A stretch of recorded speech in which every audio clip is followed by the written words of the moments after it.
Amigas, amigos da construção, hoje estamos aqui para falar um pouco sobre modelo de controle de obras públicas no Brasil. Nós precisamos, mais do que nunca, entender que uma obra que é entregue à população é uma obra pronta. É essa que incorpora valor ao cidadão. Então, no Brasil, o que se sente é uma preocupação extrema do meio, da forma, do como. E ninguém, até hoje, eu pessoalmente, não conheço quem tenha sido punido porque uma obra atrasou, porque uma obra de alguma forma não cumpriu o prazo necessário. Temos um exemplo hoje de ausência de planejamento que é inacreditável.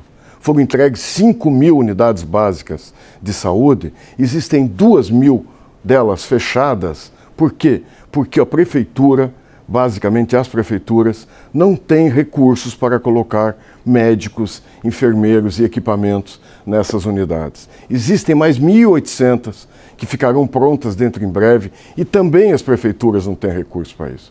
Isto é um absurdo num país como o nosso. É a absoluta falta de planejamento. Planejamento. Esse é o primeiro ponto que o órgão de controle deveria se preocupar. Segundo, responsabilizar quem não cumpriu pagamento, quem não cumpriu licenciamento e quem aceitou projeto mal feito. Onde já se viu fazer projeto por pregão menor preço, que irá impactar toda a qualidade futura de um projeto. Não conseguimos concordar com isso. Foi feito ao longo do tempo uma espécie de um terrorismo com o agente público. Hoje, o agente público não tem coragem de colocar o patrimônio seu, da sua família, que foi ganho com muita luta ao longo do tempo, para pôr em risco numa assinatura que existe algo em dúvida. O que ele faz? Ele simplesmente não arrisca. Do que estou falando? Do terrorismo imposto ao agente público. Eu vou lhes dar um exemplo. A Petrobras subiu 65% o preço do asfalto.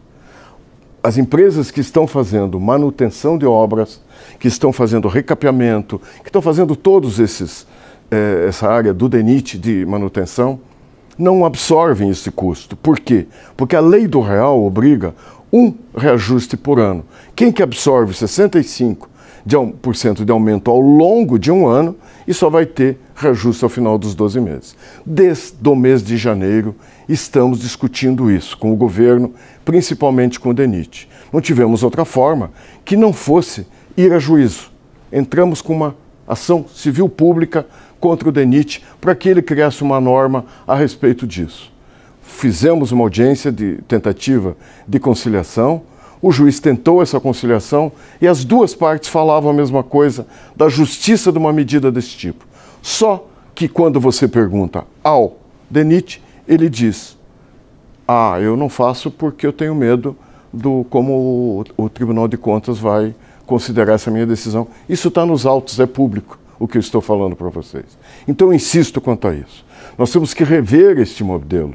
Este modelo tem que priorizar prazo, qualidade e preço. E não ficar preocupado se o caminhão tem um rodado ou 2 rodados, que é o meio. Este meio não leva a lugar nenhum, só encarece e paralisa. E montam-se estruturas absurdas para fazer esse controle. O Brasil precisa ter responsabilidade. Nós precisamos fazer as coisas como devem ser feitas. Se eventualmente alguém fez algo de errado, que nós façamos a punição a respeito disso. Mas não é possível que as empresas sérias e a população em geral paguem um preço do tamanho que está sendo pago hoje. Por isso, muito obrigado a todos.